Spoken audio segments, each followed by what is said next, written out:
Olá! Está começando o Acontece no Rio. As festas de fim de ano já passaram e agora é hora de começar os preparativos para o Carnaval. Esse ano, 455 blocos vão animar turistas e cariocas nas ruas da cidade. A Rio Tour já divulgou como vai ser a organização do evento. O secretário especial de Turismo, Antônio Pedro de Mello, reuniu a imprensa e sua equipe para uma exposição sobre as perspectivas e diretrizes do Carnaval de Rua em 2015, marcado pelas comemorações dos 450 anos da cidade, com os desfiles programados de 455 blocos de rua. O secretário fez uma exposição com a colaboração de técnicos da prefeitura e representantes de empresas que investem no Carnaval de Rua. Ele destacou algumas mudanças fundamentais em relação ao Carnaval do ano passado, como a distribuição dos blocos. Este Carnaval não vai ser como aquele que passou, pelo menos aqui na Rio Branco, que virou um grande canteiro de obras. Cordão do Bola Preta e outros blocos tradicionais da cidade agora vão desfilar em outro lugar. O Bola Preta vai desfilar na Avenida Antônio Carlos, em direção à Avenida Beira Mar, e a dispersão será na altura da Rua Santa Luzia. A Rio Branco pode deixar saudades nos foliões tradicionalistas, mas será que o Carnaval perde um pouco do seu brilho sem a sua avenida de tantas folias? Eu acho sempre que o Carnaval tem que ser vivo, né? Então ele tem vida. Então é muito bom que ele tenha essa vida e que ele tenha mudanças. Então, já aconteceu, por exemplo, do monobloco, saiu do Leblon, depois foi para Copacabana, chegou na Rio Branco, falou que encontrou sua casa, né? Então vamos para Antônio Carlos, com essa vivência da cidade, com o VLT chegando no centro e com tantas transformações na cidade. É fundamental que a gente tenha essa vida e que a gente saiba como é que o Carnaval vai acontecer. Outra novidade é que blocos tradicionais do subúrbio que desfilavam na Rio Branco agora vão pedir passagem na Avenida Graça Aranha.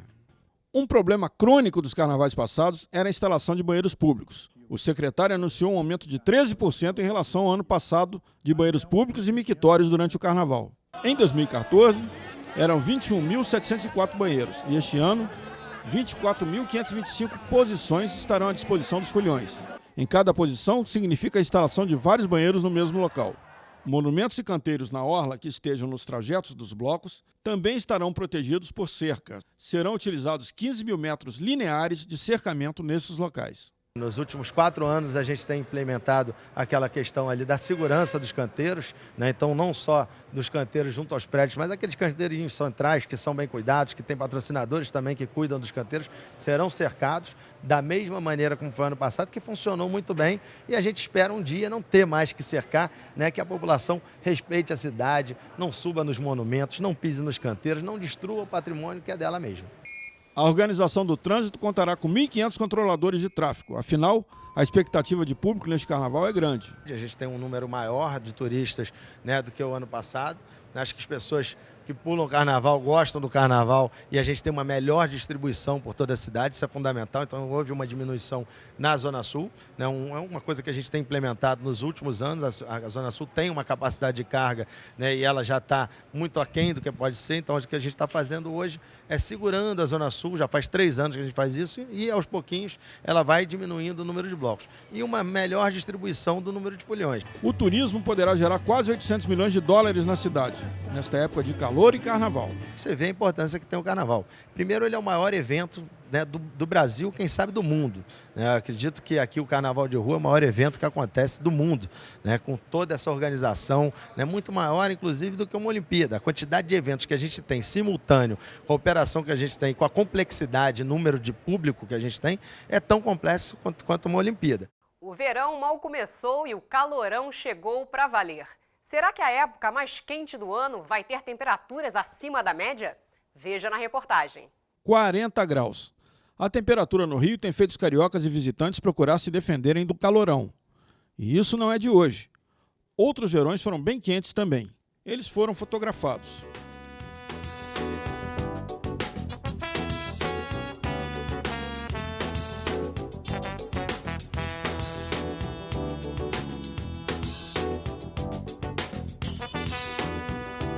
Esse calorzão que nós estamos aí, meu, só tomando uma cervejinha, uma água de coco, que aí o verão chegou novamente aí no Rio de Janeiro, né? Como é que você está enfrentando? Pô, com aquela boa vontade de sempre, que o trânsito está aí, muito turista e o que vale é a boa vontade, né? Que o carioca gosta de bastante calor, né? Não, somos de São Paulo. São Paulo tem chovido bastante. Chovido bastante. Lá Antes da gente vir pra cá, principalmente lá onde a gente mora lá, alagou tudo lá. Aqui não chove, quando chove vem pouquinho, onde chover um pouquinho só, né? Melhor calor do que ficar alagado. Ah, com certeza. Aproveitar bem a praia, curtir. Ah, gastando muito ar-condicionado, a conta vindo altíssima, porque não tem como ficar sem, tá complicado. Até para respirar tá complicado. Até para respirar. Ontem e hoje deu uma melhorada, mas vamos ver. Mas vai piorar. Próximos dias vai piorar, né? E tem piorado a cada verão. O ano que passou pode ter sido o mais quente da história. No Centro de Operações Rio, os meteorologistas, como a Juliana Hemsdorf, monitoram as temperaturas na cidade. Vai ser um verão bem quente, também como todos os verões aqui na cidade do Rio. A gente fica com temperaturas bem elevadas durante o dia, né? Isso também ocasiona aquelas pancadas de chuva no fim do dia, bem típicas de verão. A primeira década do século XXI é a mais quente da história da Terra, superando todas as aferições feitas a partir de 1850 no século XIX.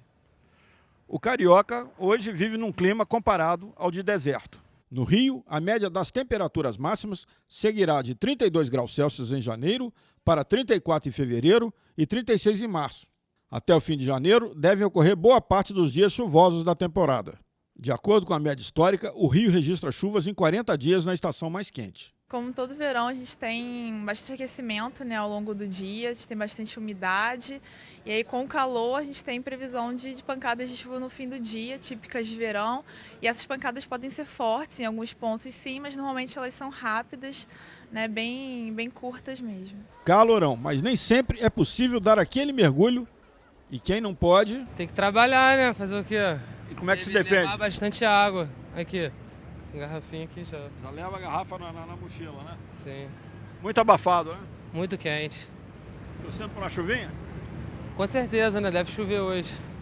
O ano legislativo de 2014 acabou e uma nova mesa diretora foi eleita na Câmara Municipal. A sessão extraordinária para escolher os membros da mesa aconteceu logo no início de janeiro. Parlamentares elegeram a mesa diretora para o biênio 2015-2016. A chapa única é composta pelos vereadores Jorge Felipe na presidência e Carlo Caiado na primeira vice-presidência. O segundo vice-presidente é o vereador Renato Moura. Já os vereadores professor Washington e Laura Carneiro assumem respectivamente a primeira e a segunda secretarias. Para primeiro suplente foi eleito o vereador Alexandre Esquerdo e a segunda suplência ficou com o vereador Dr. Eduardo Moura. No quarto mandato na presidência da Câmara Municipal, o vereador Jorge Felipe fez questão de agradecer a gestão anterior da mesa diretora. Uma mesa que primou por respeito aos recursos públicos, encerrando esses 2 anos com uma doação à Prefeitura, aprovada por todos os senhores vereadores, uma doação de 130 milhões de reais para ser investido, e já estão sendo investidos, na construção de clínicas da família. O presidente Jorge Felipe convocou para o dia 2 de fevereiro a posse de 4 novos vereadores que vão substituir os parlamentares Eliomar Coelho, Tio Carlos, Luiz Carlos Ramos e Cristiane Brasil. Já no dia 19, também de fevereiro, os vereadores retomam as atividades legislativas. Exposição no Museu de Arte Moderna apresenta mais de 200 esculturas e telas do artista Amílcar de Castro. Ele começou mudando as formas de um dos principais jornais do país. Foi Amílcar de Castro que realizou a reforma gráfica no Jornal do Brasil, quando se mudou de Minas para o Rio de Janeiro. A escultura veio depois e Amílcar logo se engajou no movimento concretista. Participou da primeira exposição nacional de arte concreta com esculturas feitas de alumínio e ferro com todo o rigor matemático que caracteriza o movimento.